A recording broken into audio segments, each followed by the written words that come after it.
आपको प्रियंका गांधी से कोई प्रॉब्लम है क्या? उत्तर प्रदेश में पिछले 35 सालों से कांग्रेस की सरकार नहीं बनी, कांग्रेस कमज़ोर है, तो इसकी जिम्मेदारी क्या प्रियंका गांधी की है? मुझे लगता है प्रियंका गांधी जी से ज़्यादा क्रेडिबल फेस विपक्ष के पास नहीं है।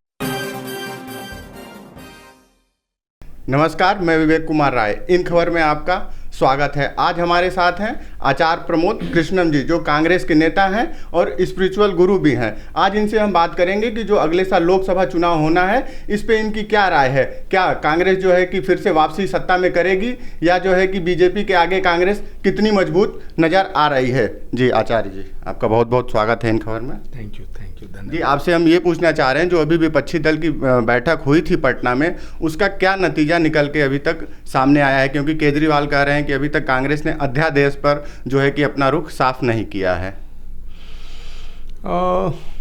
देखिए, रीजनल पार्टीज़ के अपने अपने इशू हैं।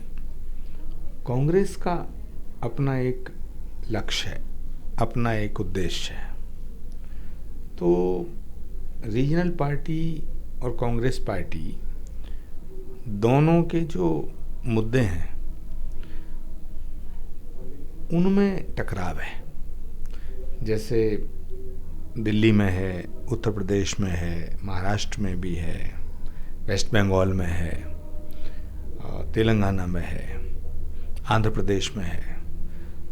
तो ये एक बड़ा मुद्दा है और इस पर लगातार कोशिशें की जा रही हैं कि बीजेपी को अगर हटाना है तो अपने छोटे छोटे स्वार्थों को अलग रखना होगा। अब कितनी कामयाबी मिलती है ये तो समय बताएगा।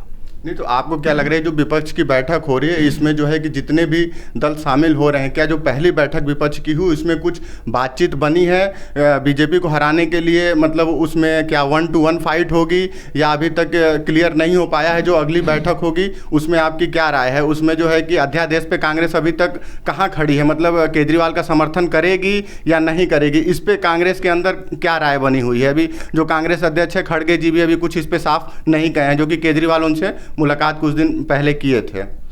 देखिए, दिल्ली की जो सरकार है वो दिल्ली की जनता ने चुनी है। दिल्ली की सरकार को उसके अधिकार मिलने चाहिए। सुप्रीम कोर्ट ने भी यही कहा।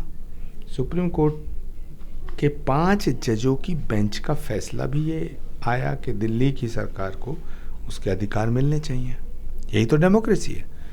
लेकिन केंद्र सरकार ने, मोदी जी की सरकार ने एक ऑर्डिनेंस लाके सुप्रीम कोर्ट के फैसले को पलट दिया, रोक दिया। तो ये तो डेमोक्रेसी नहीं है, ये तो डिक्टेटरशिप है। लेकिन सवाल इस बात का है कि कांग्रेस का और आम आदमी पार्टी का जो झगड़ा है वो तो दिल्ली की सियासत को लेके है। आम आदमी पार्टी के नेताओं ने कांग्रेस को बहुत बुरा भला कहा है। तो आम आदमी पार्टी को भी थोड़ा सा पुनर्विचार करने की आवश्यकता है और कांग्रेस भी इस पर गंभीरता से चिंतन कर रही है। जो फैसला होगा वो आपके सामने आ जाएगा। लेकिन आप ये कांग्रेस में आप किसको देखते हैं कि मतलब पार्टी को जो है कि राहुल गांधी आगे ले जा सकते हैं या प्रियंका गांधी? आपका बयान आता रहता है कि राहुल गांधी से बेहतर जो है कि प्रियंका गांधी हैं, जो राहुल गांधी से अच्छी तरीके से मतलब पार्टी को आगे बढ़ा सकती हैं। मैंने ये नहीं कभी कहा है। लेकिन आप प्रियंका गांधी की वकालत लगभग उनके करीबी काफ़ी माने जाते हैं राहुल गांधी की अपेक्षा। देखिए, प्रियंका गांधी जी एक बहुत बड़ा नाम है। प्रियंका गांधी जी का चेहरा बहुत बड़ा चेहरा है। उनकी बड़ी क्रेडिबिलिटी है, उनकी पॉपुलैरिटी है। लेकिन इसका मतलब ये नहीं कि मैं राहुल जी के बारे में ये कहता हूँ कि राहुल जी बड़ा चेहरा नहीं है, राहुल जी बड़े नेता नहीं है। राहुल गांधी एक बहुत ही अच्छे इंसान हैं। राहुल गांधी जी एक बहुत जुझारू नेता हैं, बड़े संघर्षशील नेता हैं। लेकिन राहुल गांधी जी के नेतृत्व में हमने छत्तीसगढ़ जीता, हमने राजस्थान जीता, हमने मध्य प्रदेश जीता। राहुल गांधी जी के नेतृत्व में जब हम 19 में चुनाव लड़े तो कांग्रेस हार गई। उन्होंने नैतिकता के आधार पर इस्तीफा दे दिया। तो ये फैसला तो उनका बहुत सराहनीय फैसला है। मगर राहुल गांधी जी इस समय एक बहुत ही, उनका किरदार जो है बहुत बड़ा हो गया है। भारत जोड़ो यात्रा के बाद एक महान तपस्वी के रूप में है। और मुझे लगता है कि अगर राहुल गांधी जी ये फैसला करते हैं कि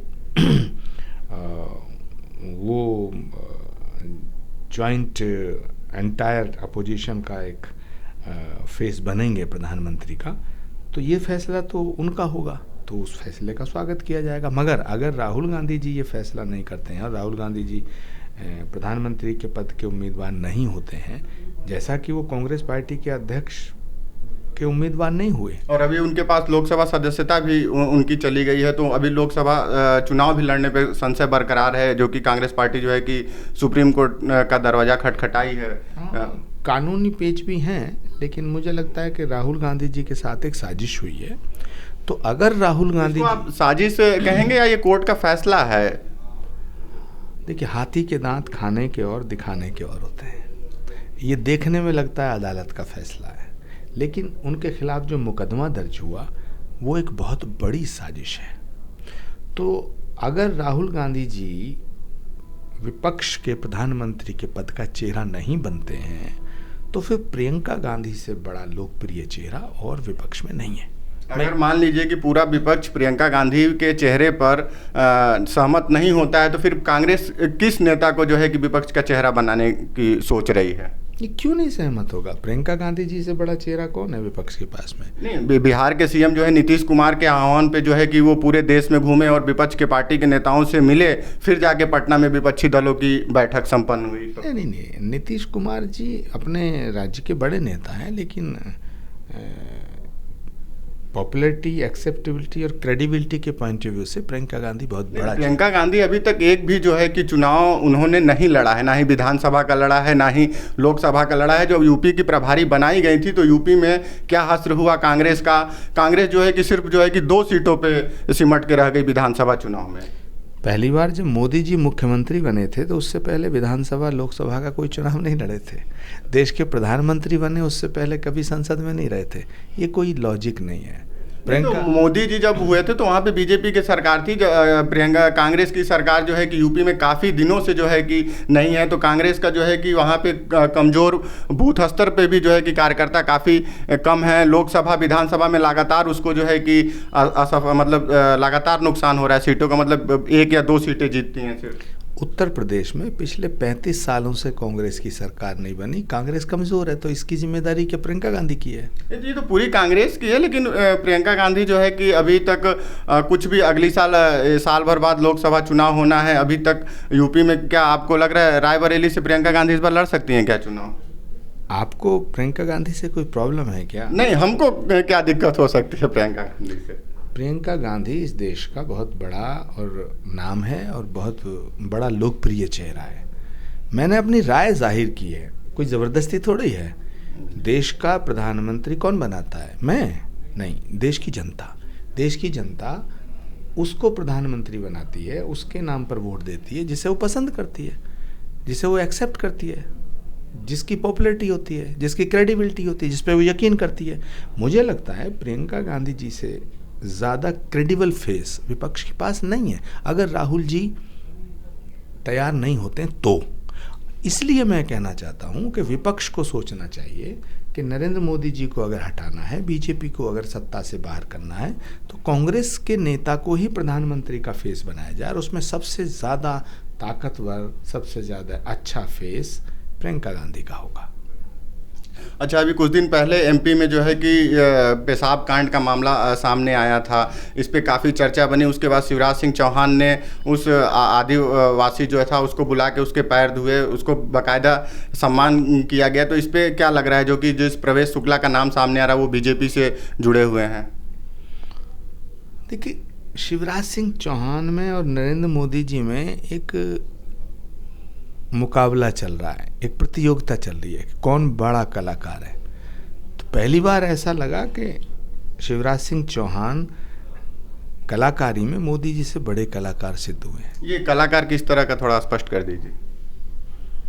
जिस तरह उन्होंने वो बेचारे आदिवासी को बुलाया, कई सौ किलोमीटर बुलाया, चरण धोने थे तो उन्हीं के घर चले जाते, पहले उसका अपमान कराएंगे, फिर उसके पैर धोएंगे, वीडियोग्राफी कराएंगे, खुद अपने आप को कृष्ण समझेंगे, उसे सुदामा बताएंगे, हैं? तो ये कलाकारी नहीं तो और क्या है, हैं? बताओ ना। ये उन्होंने तो बोला कि बाकायदा सा सम्मान किया गया, एनएसए भी लगा दिया गया प्रवेश शुक्ला के ऊपर, तमाम कार्रवाई की गई जो है कि तुरंत वीडियो सामने आने के बाद उनका ये बयान आया था सामने। पौराणिक इतिहासों में 3 मामाओं का जिक्र है। एक है जब भगवान राम को वनवास हुआ तो सीता के हरण करने में रावण ने मामा मारीच का समर्थन लिया। एक है मामा मारीच, एक है मामा कंस, एक है मामा शकुनी। तो इसमें आप शिवराज सिंह चौहान को तीनों में से कौन सा मान रहे हैं? मैं ऐसा मानता हूँ उन तीनों में जितनी खूबियाँ थी उनसे ज़्यादा इनमें अकेलों में है। मतलब ये तीनों से मतलब बड़े मामा हैं, मतलब ये पूरे, आपका ये कहना है?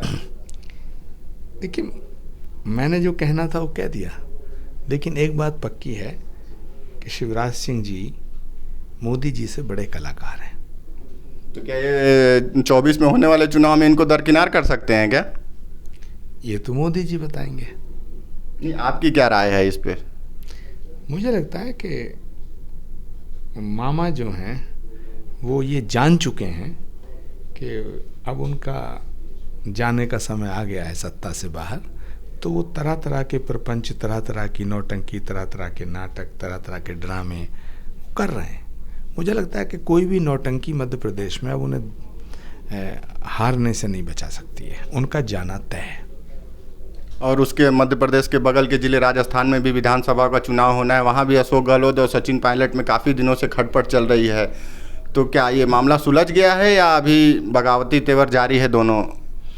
अशोक गहलोत जी वर्तमान है, सचिन पायलट भविष्य है। तो अगला विधानसभा चुनाव किसके नेतृत्व में लड़ेगी कांग्रेस? मैंने कहा ना, सचिन पायलट भविष्य है। यानी आप सचिन पायलट को मुख्यमंत्री देखना चाह रहे हैं?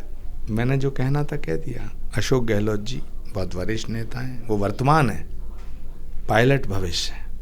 तो आप मतलब ये कह रहे हैं कि सीएम मतलब अगला उनके चेहरे पे चुनाव होगा? नहीं, सबके चेहरे पे चुनाव होगा। खड़गे जी के चेहरे पे चुनाव होगा, प्रियंका जी के चेहरे पे चुनाव होगा, राहुल गांधी जी के चेहरे पे चुनाव होगा। नहीं, वो तो राज्य के नेता चला रहे हैं, तो उनका भी तो एक सीएम फेस होता। हर राज्य में हर पार्टी अपना एक सीएम फेस उतारती है कि हम इनको सीएम बनाएंगे जीतने के बाद। नहीं, राजस्थान में कोई सीएम फेस घोषित नहीं किया जाएगा, लेकिन अशोक गहलोत जी मुख्यमंत्री हैं और सचिन पायलट हमारे दूसरे वरिष्ठ नेता हैं। मगर मैं फिर उसको दोहरा रहा हूँ, गहलोत साहब वर्तमान है, पायलट साहब भविष्य है। यानी आपका संकेत सचिन पायलट की तरफ है? मैं संकेत में क्या कह रहा हूँ, स्पष्ट कह रहा हूँ, वो समझ में ना आए तो मैं क्या करूँ। चलिए ठीक है। यानी जो छत्तीसगढ़, मध्य प्रदेश और राजस्थान में, तेलंगाना में जो चुनाव होने वाले हैं, उसमें आप कांग्रेस को कहाँ देख रहे हैं? कांग्रेस सब जगह सरकार बनाएगी, ऐसी हमारी उम्मीद है। और ये अगली साल जो लोकसभा चुनाव होने वाला है, आप कहीं से चुनाव लड़ेंगे इस बार? अब सब भविष्य की बातें अभी मैं कैसे बता सकता हूँ। नहीं, आप कहीं से तैयारी तो कर रहे होंगे कि इस क्षेत्र से लड़ना है, तो वहाँ पे काम भी जाके कर रहे होंगे। पूरे देश में काम कर रहा हूँ, लेकिन चुनाव कहाँ से लड़ना है, कहाँ से लड़ना है, ये पार्टी फैसला करती है। कांग्रेस पार्टी का हाईकमान, कांग्रेस पार्टी की लीडरशिप ये फैसला करेगी कि हमें चुनाव लड़ना है या नहीं लड़ना। जैसा उनका फैसला होगा हमें स्वीकार होगा। मतलब आपने अभी तक मन नहीं बनाया है? मेरे मन बनाने से क्या होता है, देश नहीं, आप लोग की भी तो राय ली जाती होगी पार्टी के अंदर। अब सारी बातें आपको कैसे बताऊं? जो संभव है वो बता दीजिए, क्योंकि दर्शक भी जानना चाहेंगे क्या चल रहा है कांग्रेस के अंदर। कृष्णन जी क्या मतलब सोच रहे हैं, क्या फैसला होगा? 1 साल का लोकसभा चुनाव बचा हुआ है होने में। देश के राजनीतिक परिदृश्य और माहौल पे मैं बात करना मुझे अच्छा लगता है। अपने बारे में मैं कुछ बोलना उचित नहीं समझता। मेरे बारे में क्या फैसला करना है ये मेरी पार्टी को करना है, ये पार्टी बताएगी। ठीक है, मेरे साथ बातचीत करने के लिए थे कांग्रेस के नेता आचार्य प्रमोद कृष्णम जी। आपका बहुत बहुत शुक्रिया इन खबर से बात करने के लिए। थैंक यू, धन्यवाद।